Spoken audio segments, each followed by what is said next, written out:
Kaalis lang ng papa. Kumusta ang papa? May problema ba? Ibinilita lamang ang nangyari kay Kuya Jose at sa asawa niyang si Doña Teodora. Di ba dapat hindi tayo manghimatok sa problema niya? Nanghihingi sa akin ng tulong ang papa. Hindi ko naman maaaring pabayaan ang kanyang asawa. At baka kung anong mangyari sa kanya. Ang problema ng mag-asawa ay para sa mag-asawa lang. Hindi magandang pakialamera, kahit kapatid mo pa. Umayos ka sa pamamahay ko! May kaunting hindi pagkakaintindihan lang, anak. Babalik din ang inay, ha? Tama na yan. Dali na yan sa kalsel. Yan ang nangyayari sa mga Indyo nagmamarunong. Mabuti nga.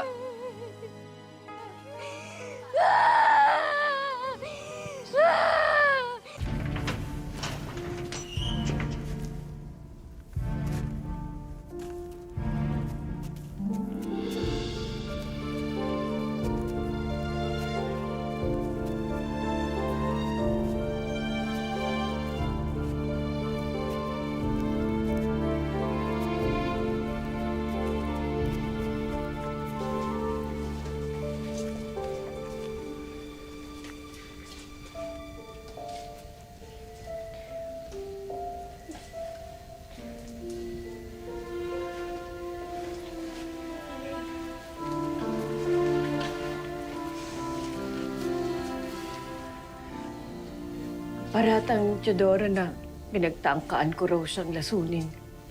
Lasunin? Bakit? Babaeng yun. Noon ko pa sinasabi, may sayad ang babaeng yun. Eh, ano na ho ba ang pruweba niya? Hindi ko alam, Neneng. Pero malakas daw ang pruweba, sabi ng alkalde mayor. Sabihin niyo na eh, may malakas na munisipyo at gusto guluhin pamilya natin. Sa tingin ko nga, mga Monteverde may pakanaan ito eh. Matagal na gusto kami ng lupa sa Laguna. Ang binyan, nasa kanila na. Gusto pa na kunin ng Kalamba? Nay, tayo lang pong hadlang sa kanila. At ngayon nakahanap sa pagkakataon. At ikaw na eh. Ikaw naging paan sa kanyang patibong. Huwag ka basta-basta nagbibintang pa siya, no?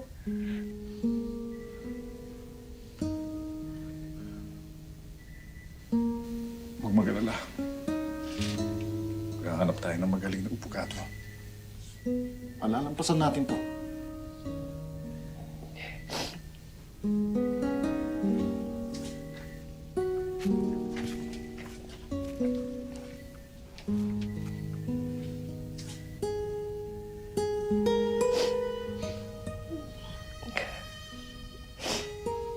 Habang naririto ka, Pepe, tuturuan kitang sumulat ng tula.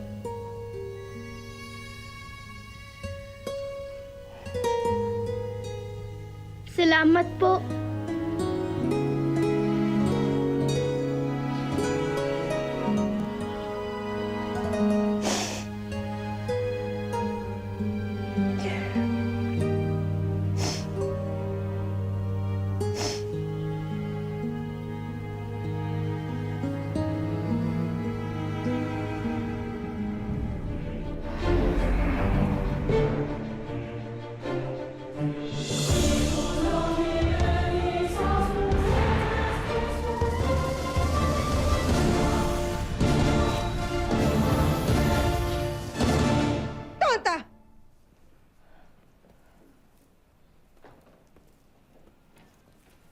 Tonta! Saan mo nilalagay ang kandila? Napakatanga mo. Nasasaktan po siya. Humarap ka at nang malaman mo kung saan mo dapat ilagay. Hindi ba't doon ang kulang? Hayaan mo nga ako, Isidra. At nang matuto ang mga yan, bakit kayo nangingialam? Akyat! Magsipasukan kayo sa inyong mga silid. Ngayon din, ang mga batang ito. Padre! Conchita. Kawang ka ng Diyos, Conchita. Mabuti na lang at nakarating na kayo. Kanina pa ako nag-aalala na baka mamaya wala magbasbas sa aking mga santo. Alam nyo naman na hindi ako papayag na iba ang magbendisyon sa mga yan. Nahuli lang ako dahil sa meron nangyari sa Kalamba. si Teodora Mercado ay inaresto sa sanang panglalaso. Siya nga! Kumuha ka nga ng alak. Madali, dalawa. Ang ibig ko sabihin eh, Jesus Maria Joseph siya nga. Oo. Sa bagay, mas makabuluhan ng ganon. Ang laking kahihiyan. Sa bagay, totoo man o hindi, maraming maaring mangyari sa mga taong nabubulok sa bilangguan. Ito na ang simula ng pagbagsak ng kanyang pamilya dahil wala nang ilaw ng tahanan. Ito na rin ang simula ng pagbagsak ng mga merkado ng kanilang negosyo. Kung ikaw lamang ang siyang uupa ng aming mga lupain, di wala na akong problema. Ang alak, madali. Halika, Padre. Ipagdiwang natin. Opo, sobra. Panta, kunin mo ang bote ng alak. Oh, Ang pagbagsak ng mga merkado. pagbagsak ng mga merkado.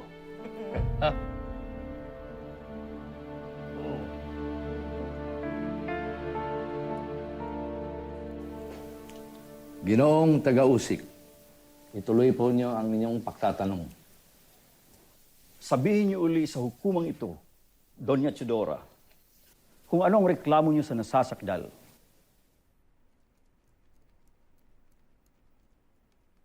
Pinagtangkaan niya po akong lasunin. Lasunin? Paano nangyari ito? Paano siya nagkaroon ng pagkakataon na lasunin kayo? Nung kinulong po ako ng aking biyanan sa aming tahanan, si Lolay po ang nagpapadala ng pagkain para sa akin. Kinakain niyo naman po. Opo. Hanggang sa nalaman ko, nilalaso niya ako. Doña Teodora, nagkasakit po ba kayo nang kinain ninyo ang dalang pagkain ng nasa sakdal? Ay, hindi po. Hindi kayo nagkasakit at buhay pa rin naman kayo. Buhay na buhay. Paano po niya nalaman na may laso ng pagkain? Dahil isang araw, pinakain ko sa aso ang pagkain.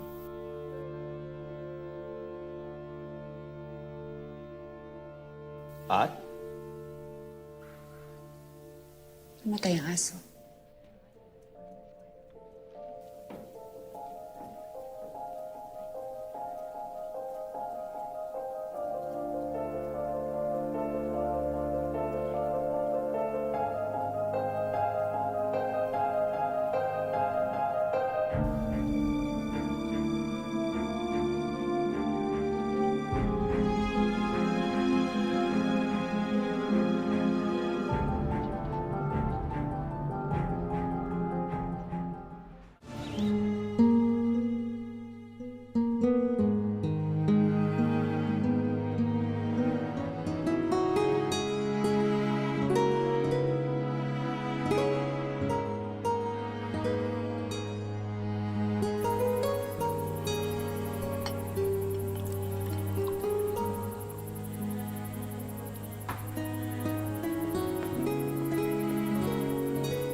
Ano nang nangyayari kay nanay?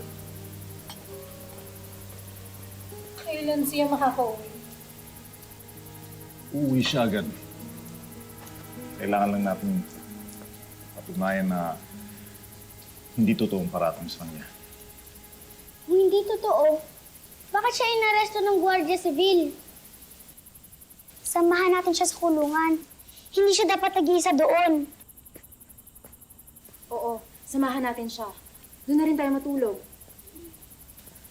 Hindi tayo maaaring matulog sa kulungan. Huwag kayong mag-alala. Maayos naman ang kalagayan niya doon at may bantay siya at may pagkain. Tay, alam naman natin na gawa ito ng mga taga-Binyan para pahirapan ang pamilya natin. Mga Kastilang yan, takot silang malampasan natin sila. Natatakot sila kay nanay. Pinapagalitan din po ba sila ni nanay? Siya no. naipit lang ang ina niyo sa away ng mag-asawa. Walang kinalaman ng politika dito. Alam ko na mangyayari. Papatagalin nila ang kaso para magtagal si nanay sa kulungan. Totoo po ba yun, Itay? Hindi mangyayari yun.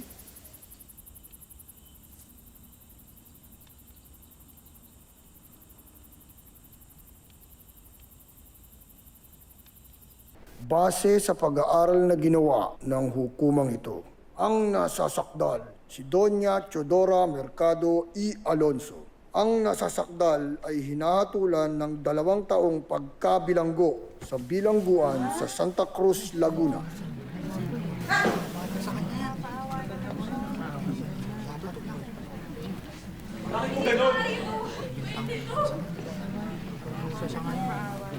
Ginoong Alkalde Mayor, paano nangyari ito? Ang ebidensya tinatawag niyo ay nanggaling lamang sa isang nagrereklamo. Hindi natin ito sinuri kung ito nga ay totoo. Anong ibig sabihin nito, Kuya? Anong mangyayari kay Nanay?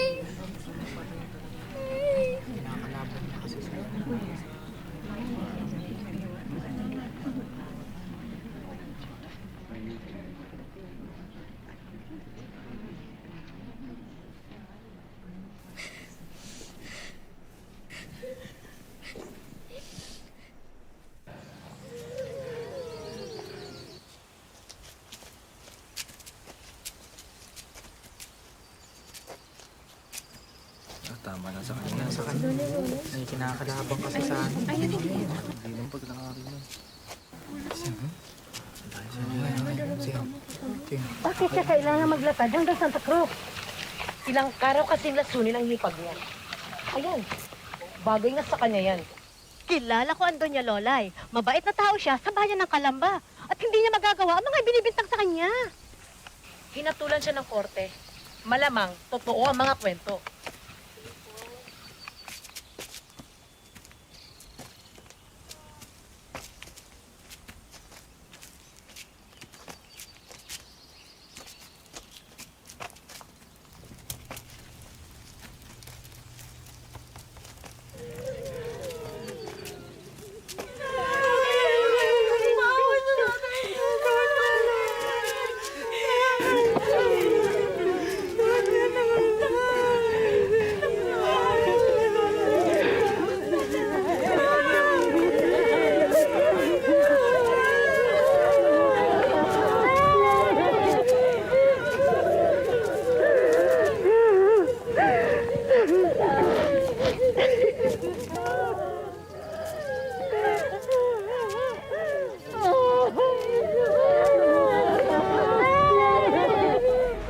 Siyempre, kailangan mo na matulog. Bukas, pupunta tayo ng Maynila. At doon ka na mag-aaral. Hindi ko na yata kayang pumasok sa eskwela, Kuya Shano. Kailangan mo mag-aaral. Alam ko ngayon, mahirap para sa'yo. Pero kailangan mo maging matatag. Ha? Bakit ganun, Kuya? Wala siyang kasalanan na ikinulong siya. Paglaki mo, Pepe, maiintindihan mo rin lahat yan. Kung ano nangyayari sa bayan natin. Mag-aaral ako ng mabuti. Magiging abogado ako at ipagtatanggol ko si Nanay. Kailangan makalabas siya sa bilangguan.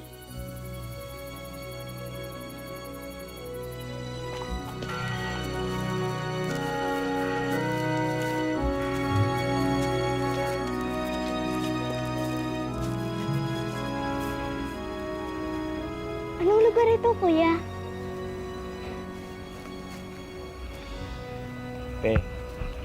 Ito ang Intramuros, Manila. Katatagpuan dito ang palasyo ng Gobernador General. Pinakamataas na opisyal sa Espanya ng Pilipinas. Siyempre, andito rin ang eskwelahan mo. Ang Ateneo. Dito ako titira, Kuya. Hindi ka dito titira. Sa labas tayo ng Intramuros titira. Doon kay Lola Titay. Doon malapit siya sa ilog. Mabuti naman, Kuya. Nakakalungkot dito. Ang tataas ng pader. Tandaan mo, Pepe. Dahil sa nangyari kay Inay, Kailangan natin magpalit ng pangalan para hindi ka mapahamak. Anong pangalan ang gagamitin ko? Hindi muna natin gagamitin ng merkado. Gagamitin natin na Rizal. Simula ngayon, ikaw ay si Jose Rizal.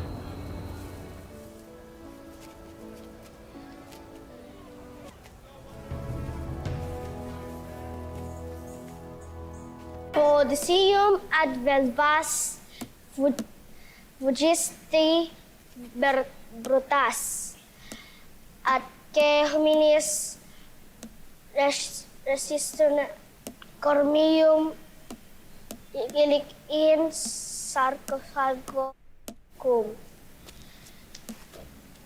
sesur laset.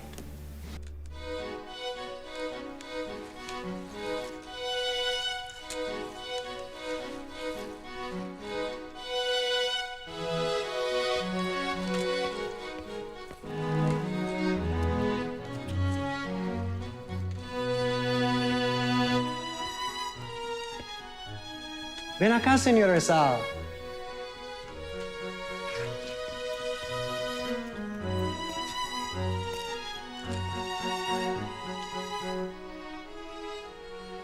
Ang La Divina Commedia ay isinulat ni Dante. Dante... Sino nakakaalam?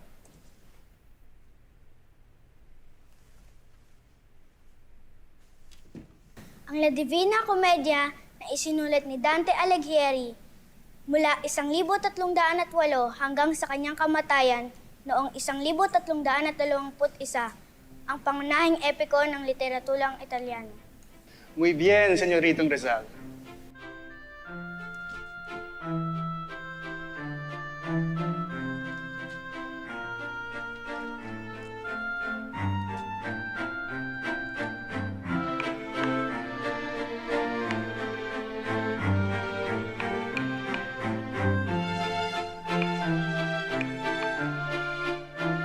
Paalam na nga, kaaya-ayang panahong hindi ko malilimot sa aking buhay. Ang maiksing huling liwanag na hindi na muli magniningning. Magsilipad kayo sa sinapupunan ng wagas na kawalang malay na siyang lumalang sa inyo upang patamisin ang mga sandali ng inyong puso.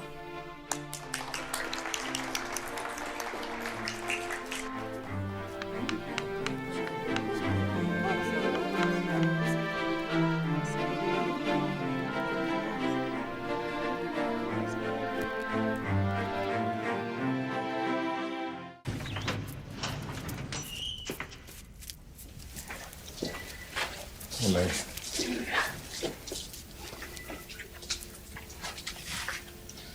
Tay, magit isang taon na si nanay dito. Natatapos na ang 2 taong sentensya niya pero hindi pa rin siya nalilitis.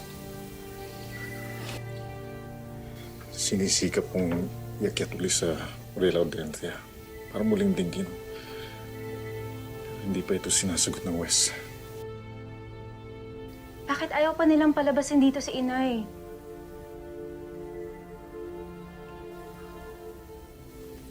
Inay? Medalya. Saan mo nakuha ito, Pepe? Nanalo po si Kuya Pepe. Talagang magaling tumula si Pepe. Kanyang mga guro at mga kaeskwela. Noong una, hangang-hanga yung mga Kastila sa ginawang tula ni Pepe. Binigyan nga siyang unang gantimpala. Ngayon nalaman nila na siya isang Indio. Mas pinuri nila yung pangalawang gantimpala. Nagawa ng isang matandang Kastila. Di po mahalaga sa akin, Inay, kung may gantimpala o wala. Ginawa ko po ang tula para sa inyo. Ikaw po ang nagturo sa akin kung paano sumulat ng tula. Lagi kitang iniisip, Inay.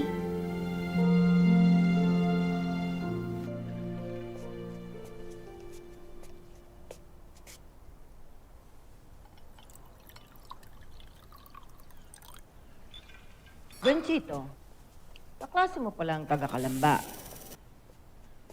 Opo, Mama.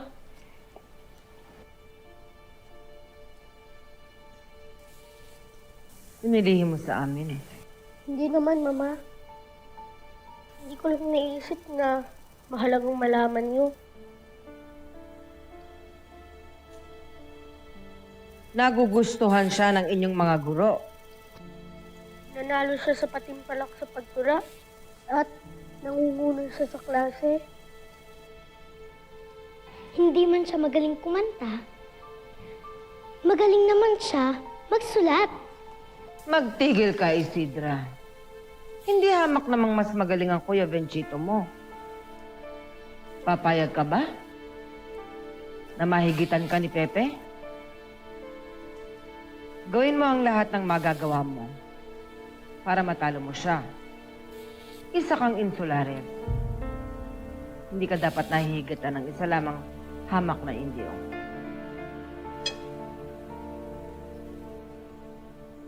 Indio. Pepe, sige mauna na ako Benchito, mag-ingat ka sa pananalita mo Ang kagalang-galang na Jose Rizal. Kamusta ang nanay mo sa bilangguan?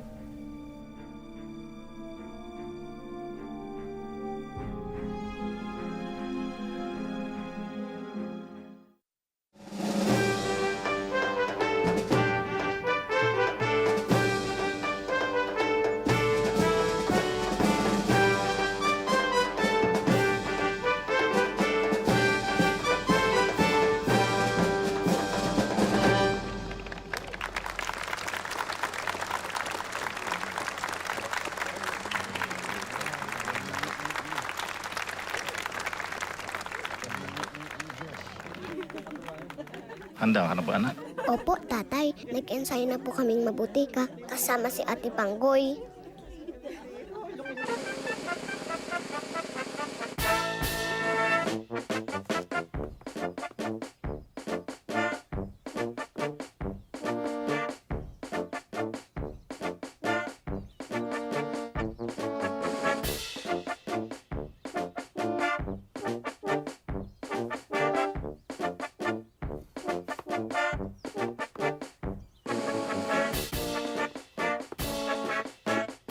Sinong batang yan? Anak po ni Don Kikoy Mercado. Oh. Nakakatawa siya. Pagkatapos niyang sabayaw, dalhin mo siya sa akin dito.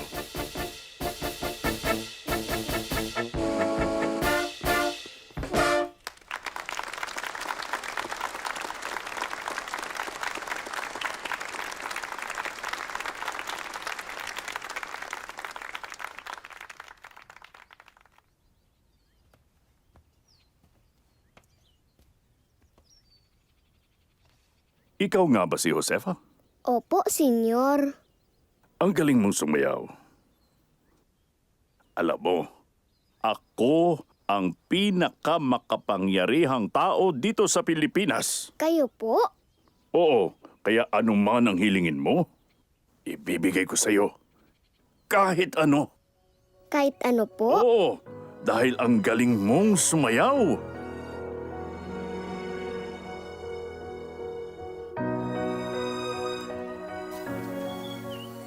Pepe! Tia Linang! Kamusta ka na? Mabuti naman. Eh, ikaw, anong nangyari sa'yo? May sakit ka ba? Wala po. Marami lang po kasing ginagawa sa eskwela. May sorpresa kami sa'yo. Halika! Halika! Halika. Maganda sorpresa namin.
ang kaalaman ay magdadala sa iyo sa kapahamakan. Ang matatalino ay pinupugutan ng ulo.